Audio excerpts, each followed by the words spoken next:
আসরের ময়দানে ডান হাতের মধ্যে আমলনামা দেই, তাদেরকে আমি বালাখানা দেই, জান্নাতের মধ্যে আমি আল্লাহ পাক রব্বুল আলামিন প্রবেশ করায়া দেই। সুবহানাল্লাহ বলে না? ভালো কাজ করার দরকার আছে না নাই? জবান খুলে বলেন আছে না নাই?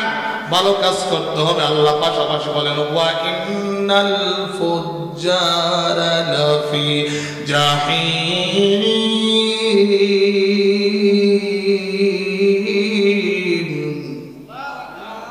যারা খারাপ কাজ করবে তাদেরকে আল্লাহ পাক রব্বুল আলামিন ওই জাহান্নামের অগ্নিকাণ্ডের মধ্যে ফালায়া ফালায়া পুরাইব। এখন আমরা বান্দা হিসাবে কি জাহান্নামের মধ্যে পড়তে চাই কি বলেন? দুনিয়ার কোন পাপী বান্দারাও চায় না আল্লাহর জাহান্নামের মধ্যে পড়তে। আসুন আমরা আজকে মাহফিলের মধ্যে ভালো কাজ করি। আমি ছোট্ট একটি আয়াতে কারিমা নিয়েছি। গত বছর এসেছিলাম, অসুস্থ ছিলাম, আপনারা অনেকে জানেন। আমি দেহ তত্ত্ব নিয়ে, আমি আপনার তাসাউফ তথ্য নিয়ে কিছু আলোচনা করার চেষ্টা করেছিলাম। ওই আলোচনার আমি এই বছর ইনশাআল্লাহ সমাপ্তি দেব। শুনতে রাজি আছেন না নাই? তো আপনারা বলেন আছেন না নাই?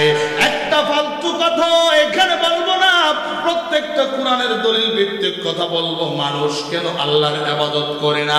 আল্লাহ আমাদেরকে কি কি নিয়ামত দিয়েছেন, কেন আমরা আল্লাহর ইবাদত করি না?